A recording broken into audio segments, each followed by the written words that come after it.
নমস্কার, জয় হিন্দ, জয় ভারত, জয় শ্রীকৃষ্ণ। এই মুহূর্তের সবথেকে বড় খবর, পশ্চিমবঙ্গে আগামীকাল থেকে হচ্ছে এসআইআর। হ্যাঁ, একদম ঠিক শুনেছেন। আজকে বিকেল ১৫টা মানে বিকেল ৪:১৫ থেকে প্রেস কনফারেন্স ছিল ইলেকশন কমিশন অফ ইন্ডিয়া। ওকে? তো সেই প্রেস কনফারেন্সে দেখুন এটা শেষ হয়েছে জাস্ট কিছুক্ষণের আগে। ৪০ মিনিট আগে শুরু হয়েছিল। তো সেখানে জানানো হলো ইলেকশন কমিশনের তরফ থেকে যে গতকাল থেকে শুরু হচ্ছে এসআইআর পশ্চিমবঙ্গে এবং সঙ্গে আরো ১১টি রাজ্যে। ঠিক আছে? তো আমি সেই ক্লিপটা আপনাদের কাছে রেখেছি আপনাদেরকে দেখানোর জন্য, শোনানোর জন্য। আগে শুনুন। ये वो 12 राज्य हैं जहां पर कल से एसआईआर शुरू होने वाला है।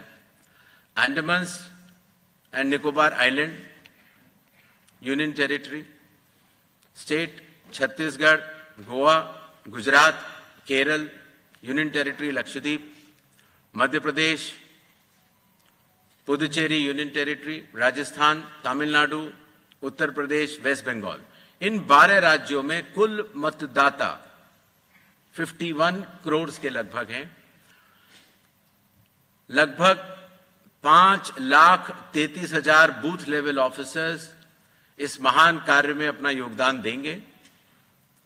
लगभग 7,64,000 बूथ लेवल एजेंट्स जो पार्टीज द्वारा नामित हैं वो इसमें अपना योगदान देंगे और लगभग 10,500 ईआरओस और लगभग 321 कलेक्टर्स।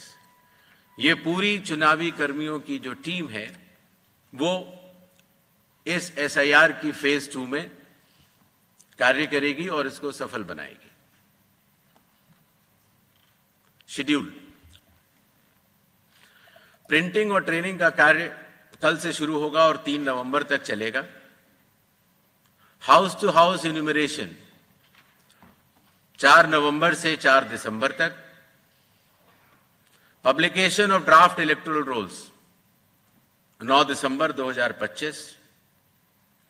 क्लेम्स एंड ऑब्जेक्शंस का पीरियड 9 दिसंबर 2025 से लेकर 8 जनवरी 2026।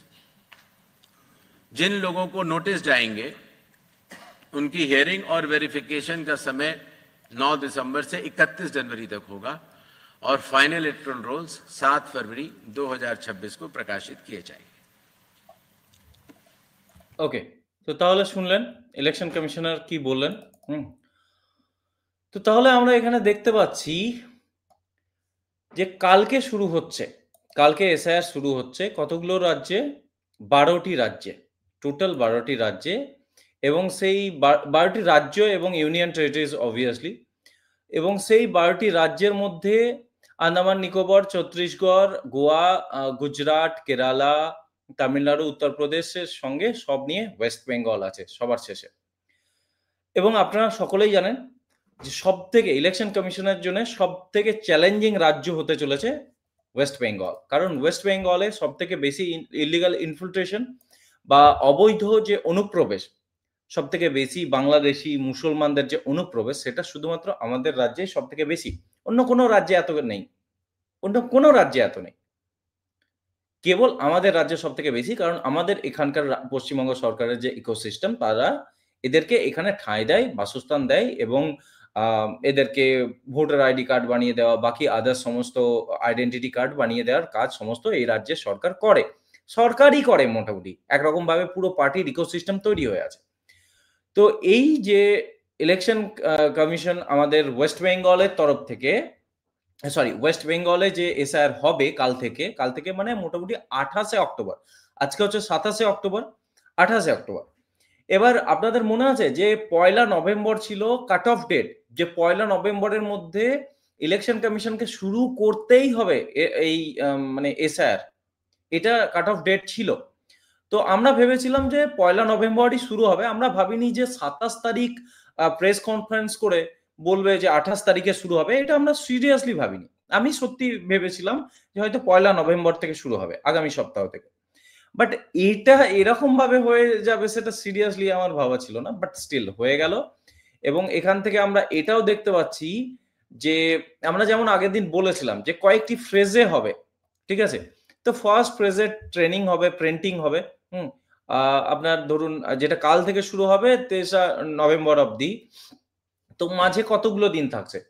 আ ধরুন 28 এ শুরু হচ্ছে, 28, 29, 30 আম আর এদিকে ৩ দিন মানে ৬ দিন। ওই ৬-৭ দিন মানে মোটামুটি ধরুন ১ টা সপ্তাহ সময় আছে।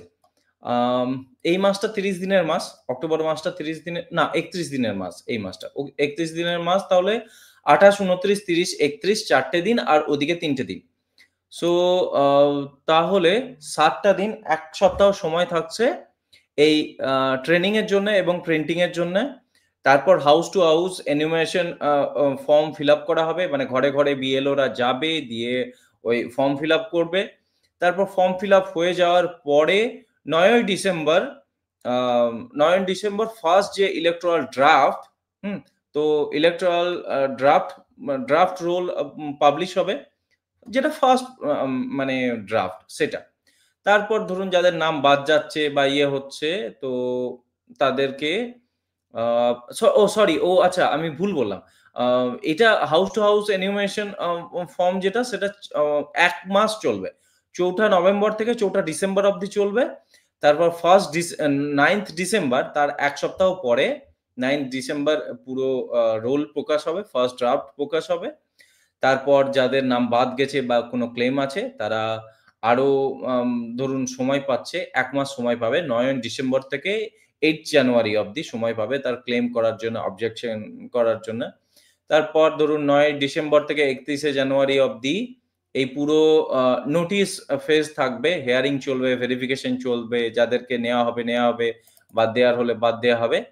তারপর আমরা দেখতে পাচ্ছি ৭ই ফেব্রুয়ারি ৭ই ফেব্রুয়ারি ফাইনাল ড্রাফট প্রকাশ হচ্ছে। Final draft, final electoral role বা ড্রাফট এসআইআর করার পর সম্পূর্ণ যে তালিকা মানে ওই অনুপ্রবেশ মুক্ত যে তালিকা বা এই ভুয়ো ভোটার মুক্ত যে তালিকা সেটা ৭ই ফেব্রুয়ারি ২০২৬ প্রকাশ হবে। বাট আপনারা ধরতে পারেন এই যে ফার্স্ট ড্রাফট যেটা এলো না? ফার্স্ট ড্রাফট কবে আসছে? 9th December. তো ফার্স্ট ড্রাফট যেদিন আসছে মানে ওই ১ মাসের BLO দের সমস্ত ঘরে, ঘরে যাওয়া, তারপর ইয়ে হওয়ার পরে, সমস্ত ভেরিফিকেশন এর পরে যে ফার্স্ট ড্রাফটটা 9th ডিসেম্বর আসবে, সেখানেই আমরা জেনে যাব যে মোটামুটি কত বাদ যাচ্ছে, কত লক্ষ বাদ যাচ্ছে বা কত কোটি বাদ যাচ্ছে সেটা আমরা জেনে যাব। এবং ফাইনালি তো ৭ই ফেব্রুয়ারি হয়েই যাচ্ছে। সো এই ব্যাপার-স্যাপার, এরকম ব্যাপার চলছে। এবং খুব ভালো খবর আমাদের জন্য, রাষ্ট্রবাদীদের জন্য বা হিন্দুত্ববাদীদের জন্য বা যারা দেশকে ভালোবাসে তাদের জন্য ভাই সত্যিই বড় খবর। এই অবৈধ বাংলাদেশী মুসলমানদেরকে যারা মোটামুটি এই দেশে মোটামুটি ৩ থেকে ৫ কোটি মতো ছড়িয়ে আছে। সবথেকে বেশি হচ্ছে পশ্চিমবঙ্গে। তো এদেরকে তো এখান থেকে ভাগাতে হবে। কারণ এরা যেভাবে আমাদের রিসোর্সেস, সম্পদ থেকে শুরু করে যেভাবে ডেমোগ্রাফি চেঞ্জেস করছে, তো এটা না হলে আমরা বাংলাদেশের মতো পরিস্থিতি বা ধরুন আ পাকিস্তানের মতো পরিস্থিতিতে খুব তাড়াতাড়ি পৌঁছে যাব। সো এই ইলেকটোরাল রোল রিভিশন বা সংশোধন খুব প্রয়োজন ছিল। তো সেটাই আল্টিমেটলি শুরু হয়েছে এবং পুরো দেশে না হলেও একটা রাজ্যের প্রয়োজন। সেটা হচ্ছে ওয়েস্ট বেঙ্গল। কারণ এখানকার যে রুলিং পার্টিজ তারা এদেরকে এখানে আ মানে আজকে বলে নয়, এখানে শুধুমাত্র তৃণমূলকে বললে ভুল হবে। এর আগে যে সিপিএম আমল ছিল তারাও একইভাবে এদেরকে ভোট ব্যাংক বানিয়ে বাংলাদেশ থেকে এনে এখানে বাসস্থান দিয়েছে এবং এদেরকে ভোটার লিস্টে নাম তুলিয়েছে। তো এদেরকে বাদ দেওয়া খুব জরুরি। তো সেটার কাজ কাল থেকে শুরু হচ্ছে। একজনের একজন আছে বিশেষ ব্যক্তি যার লঙ্কায় আগুন লেগে গেছে, কোনো উপায় নাই। হুম? বুঝতেই পারছেন। তার জন্য আজকে আবার তড়িঘড়ি ৬৪ জন আইএএস অফিসার, WBCS অফিসার লেভেলের আ মানে কর্মীদেরকে অন্য জায়গায় স্থানান্তরিত করেছে। হয়তো বাঁচাতে চাইছে যে জায়গাগুলোতে স্পেশাল লোকজন আছে তাদেরকে দিয়ে বাঁচানোর চেষ্টা করবে। ডোমিসাইল সার্টিফিকেট হোক বা আদার্স দিয়ে হোক। তার মধ্যে অনেকজন ৮ জন ৯ জন ডিএম আছে। তো বুঝতেই পারছেন উনি তো চেষ্টাই করবেন সমস্ত রকম একে যাতে না হয় বা এদের সোর্সের মধ্যে যতটা ভূত ঢুকানো যায় ততটা তো উনি চেষ্টা করবেন। বাট দেখা যাক আল্টিমেটলি আমাদের তো আশা আছেই খুব ইলেকশন কমিশনের প্রতি। দেখা যাক কতদূর কি কাজ হচ্ছে। বাট যাই হোক কালকে শুরু হচ্ছে এটা শুনে বড় আনন্দের বিষয়। ওকে? তো এই ভিডিওতে এতটাই। ভালো থাকবেন। জয় হিন্দ, জয় ভারত, জয় শ্রীকৃষ্ণ।